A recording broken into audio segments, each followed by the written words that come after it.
What's up, people? I'm Shaggy, the Opinionated Hippie, continuing my deep dive into Neil Young's studio albums. I'm going to discuss the album of the day, then I'm going to rank it among all the others that I've already ranked, which include like live albums like Rust Never Sleeps, Time Fades Away, soundtrack stuff. But this is album number 32, released in 2010, Lanois. Interesting album. It is Neil and a guitar, twice acoustic, 6 times electric, and vocals. And that's it. There's no band, there's no bass player, there's no drummer, there's no Crazy Horse, there's no Ben Keith, unfortunately, who had recently passed away right before this was released, which may have inspired the idea to just go it alone out of tribute to the people who helped elevate his music to such incredible heights over previous decades. Maybe this was a somewhat of a personal statement. A tribute to Ben Keith to like not have anyone else on an album because Ben had been so reliable all these years. I like to think that maybe there's a motivation there in this. But I will admit, when I heard about this album way back in the day, like 16 years ago at this point in time, 15 years ago, I wasn't that excited because my two previous experiences where I was going with it's just Neil and a guitar, him covering Blowing in the Wind on the Ragged Glory tour. It's on Weld, just him and a guitar. I didn't find it that compelling or that interesting. I think it's one of my least favorite moments on that album. Mother Earth, at the end of that album, I didn't think Mother Earth was that exciting of a song, just him and guitar. This, however, is not that. There's really only one song on here where it feels like it's just him and a guitar, because Daniel Lanois, or Daniel Lanois, the pun of the title, or whatever it is, wordplay of the title, Daniel Lanois, who produced Bob Dylan's Time Out of Mind, him being the producer, it's like you knew there was the potential for him to do a lot of production stuff to really add to the flavor of this album, and that's exactly what happens. Is Daniel Lanois, we're going to just call him Daniel so I don't butcher his last name this entire video. He makes this more than just Neil and the guitar. He takes moments of feedback. He takes moments of Neil making noise. He takes the vocals and like echoes the vocals. He does a lot production-wise to flesh out these songs so that it really is a Neil-Daniel collaboration. I think had Neil simply gone out there with a guitar and done these songs, possibly by the end of the 8-song album, you're going to get a little bit tired of it. But because of Daniel's production, because of the way Neil approaches it, because of everything that's done to these songs, the order that they're in, the 2 acoustic songs, which are dropped in the middle, which really don't sound like other Neil acoustic songs. We don't have this more straightforward country folk acoustic vibe that we kind of define as Neil's acoustic sound. These acoustic songs just feel a little bit different. And so the whole thing just works. And I remember the first time I listened to it, I was like surprised at how much I enjoyed it. And then I kept going back to it, and just the production decisions that Daniel makes are fantastic. The sequencing, I think, is absolutely perfect. I think it starts off with a really, really strong song. The next 2 songs are good, but you start to see like, okay, maybe this isn't going to last over the course of 8 songs. But then the 4th song is an acoustic song that is fantastic. And then you get 2 electric songs next, one of which I think is the best electric song on here. Then you get another really powerful acoustic song. And then you close out with this almost scrambling to keep it together, drunken energy closing song that is just absolutely fantastic. Just 40 minutes, 35 minutes, somewhere around there. Just a perfect dose of Neil and Daniel. When I envision like the recording of this, it almost seems like Neil's in a room just playing these songs on his electric guitar. The acoustic things are a little more straightforward, but the electric songs, it's like he's in there playing, his guitar in a non-traditional way. He's not just playing like strumming electric chords. He's like playing notes and short little riffs and hitting random chords and letting feedback hang in the room and stuff like that. I imagine that if this was done live, I could see like Neil recording this and Daniel's running around this room, and he has like delay pedals and echo pedals and knobs to twist. And he's just like in real time, just tweaking stuff to make like this atmosphere, this ambiance, this electric distortion, noisy, grungy ambiance to just surround what Neil's doing. I don't know. It's just an absolutely fantastic listen. It does remind me of like a spiritual cousin to Dylan's Time Out of Mind. Just that really grungy, sort of noisy, kind of just scruffy sound that has. Neil already is an expert at that, but Daniel's kind of taken it to a little new neighborhood of noise. The title, Lanois, perfect description for this album. Even the two acoustic songs have a little bit of minor production stuff where Daniel's like echoing vocals or doing little things in the background to just make sure there's always this feeling of like just some kind of static energy or static noise or something just seems to always be going on in the background, in the periphery, that just kind of adds to this sort of like, just visually, I think of just like an electrical storm at night and like just like a this force field of electricity that just surrounds this and shoots out sparks, and that's just the random noises that Neil and Daniel produce. I don't know. I think this is an absolutely fantastic album.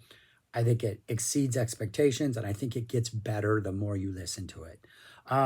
Opens up with Walk With Me, which just immediately shows that this is not just Neil strumming an electric guitar and singing songs. From the beginning, it is obvious that Daniel is very present as a producer.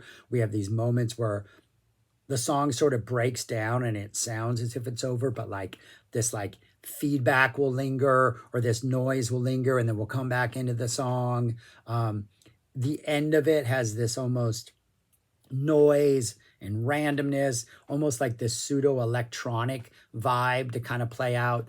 Whereas live from like Ragged Glory on, a lot of Neil's songs would end with like 2 or 3 minutes of feedback and noise and them just, using the distortion on the guitars and on the electric instruments to just make this like noise. They put out an entire album arc of that noise.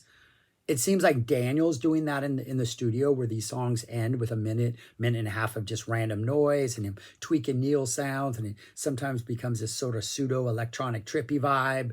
Walk With Me is just right off the bat, they show that this is not just Neil and a guitar. This is a lot more. This is an experience. We're going to use the studio to like enhance this. And Walk With Me really is this invitation to like, hey, come with me on this journey. Walk with me. Don't be afraid. I'm still doing interesting things. What are we, 2010? So 40 plus years into my journey. I'm still creating really interesting music and still breaking down barriers. Walk with me. Come with me on this journey. Fantastic opener. The next song, Sign of Love, has this very mirror ball. Almost seems like it could drop in like a typical full band type groove. But once we get into the vocals, things get hazier and trippier and blurrier. And there's a very, very psych element to this very distorted, noisy, psychedelic element. The song is about getting older with a lover and like the signs of love that you see as you're aging with this person. Lyrically, it's a great song. The ending has this really slow kind of trippy riff that comes in before the song fades out.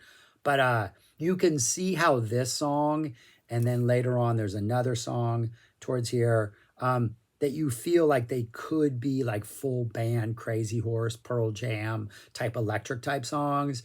But Neil's chosen like to deconstruct them and turn them over to Daniel in the studio to do weird things with. Someone's Gonna Rescue You is the gentlest of the 3 songs, though it's still fully electric and still fully a bunch of weird noises. And there's just this general noise that just hovers around the entire song. Good song. I do think as these 3 go on, the first one is the strongest. The second one, being the more typical of the 3, is still strong. The third one feels like it should be more of a ballad, and so there's a weird almost disconnect between like the vibe of the song itself and what's going on around it, but it works. But then we get to number 4, which is an acoustic song, which is absolutely fantastic. Pretty straightforward, kind of somber, no nonsense. Neil is talking about love and war and like how you explain war to people, who've lost people in war. It's about his own experience with like writing songs that are anti-war or, pro-love, and coming to terms with things he might have said in the past. He references the back streets of Toronto and this kid who was on the back streets of Toronto and now he's here. So he's also trying to come with like his own history with dealing with war and peace and writing songs about that. Absolutely, absolutely amazing song. Just like it could go on any Neil album, and I think it's a highlight throughout any year. Just a fantastic, fantastic song. Little Spanish flavor coming in towards the end. Pretty much a straightforward acoustic song that somehow manages to be as heavy and as intense and as just like compelling as all the electric songs that preceded it. And that's side A. Those 4 songs are side A if you have like the traditional album. That's the first half of the album. Second half, Angry World. There's this really like this staticky electric kind of buzz that goes through parts of this that sound like really angry bees are going to attack you. Very dissonant, kind of chaotic, kind of trippy. Really nice outro that gets even trippier and chaotic. A lot of guitar noises on this. It's an angry song about an angry world. It absolutely works. And then we get what I'm going to argue is the highlight of the album, Hitchhiker, the same song that would be the acoustic version title song of the album Hitchhiker, which would be released, I don't know, like 5 or 6 years later, 10 years later after this. An absolutely amazing song. This is the one song where if it was, I think there's a little bit of production on here that Daniel's messing around, but not much. It's pretty much just Neil and a guitar. It's got some real mirror ball energy. Kind of reminds me a little bit of like On the Ocean, just that forward momentum.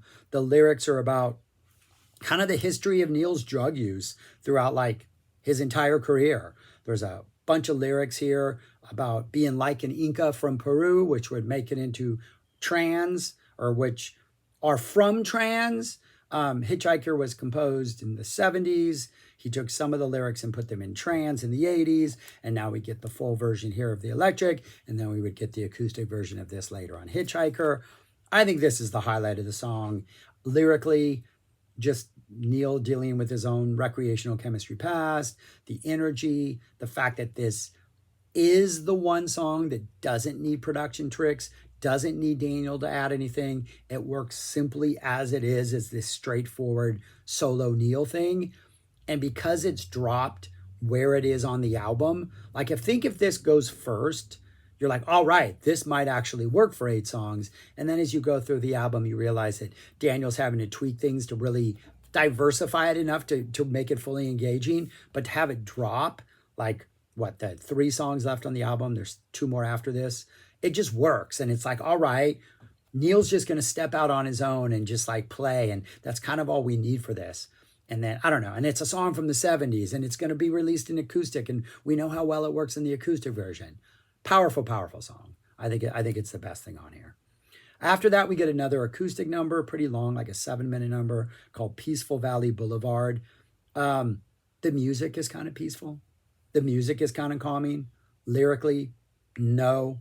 It's kind of about manifest destiny here in the United States and how moving west and modernizing and entering the 21st century and progress has done nothing but hurt people and kill people and starve people. And lyrically, not a very uplifting song, but also lyrically very much in the vein of everything Neil's ever written about as far as people here in the United States and their interaction with Native Americans, indigenous people, and progress and what it's done. It's your typical Neil taking stock of the history of the United States and just of Western culture in general, and not having some very nice things to say about it, but very truthful things. It's just lyrically, there's horrors of modernity all over this thing. And there is this weird little, I think this is the one that is the vocals that are just kind of distantly lurking in the back. We don't need the production stuff, but Daniel's doing enough little things to really tweak it, to really make it even more a little disturbing, a little more haunting. And then the closing track is Rumblin', which almost sounds like this entire thing was recorded in like one intense, like the entire album, recorded in one intense, sweaty, grueling session. And they finally get to the end and they got to do this one more song. And it has this like late night, murky, messy, like just groggy type groove. Like they're just struggling to keep it together, but they do keep it together. So it's a little bit ragged and a little bit like scrappy, but at the same time, it's like every ounce of emotion that they have left, they're just putting into this song. It's awesome. Feels like the entire thing is just struggling to stay coherent, but it does. And it is that struggle that makes it just such an utterly compelling song. Excellent. Excellent closer. Yeah. I think this is a phenomenal album. I think it gets better the more you listen to it. I think what Neil is able to do 40 plus years into his career, it's just him, guitars, and a really smart producer who seems to be as much a part of the success of this as Neil is. Like, the songs are Neil's, the playing is Neil's, the lyrics are Neil's, but Daniel Lanois, in this case, has helped elevate this and really helped make this much bigger, a more successful thing than I think it probably could have. I mean, with a different producer, this maybe gets old after 3 or 4 songs. But with Daniel, I don't know. I think this is a home run. I love this release. Where would I rank the songs? If I had to rank the songs, it looks like that. I think Hitchhiker is the best. Then those 2 acoustic things. The power of Neil with an acoustic guitar is pretty powerful. And plus the lyrics are so good. The performances are kind of not your typical country, folky rock acoustic stuff, just different vibes. Rumblin', which is just this drunken mercy, glorious conclusion. But yeah. And then those last 4, they're all great. I mean, the last one on this list is still a super, super strong song. It just has to compare to the others. And then where would I rank the album? It's not in the bottom half of the list, which means Trans is, unfortunately. I really wanted Trans. Interesting, I just now realized this looking at this, that Trans contains part of this album, Lanois, which is the reason Trans is not going to be in the top 20, at least at this point, contains lyrics that are on Trans, but the version that contains The Hitchhiker is better than Like an Ika, or at least whatever. All I know, it's weird that there's a connection. That's what top 20 looks like.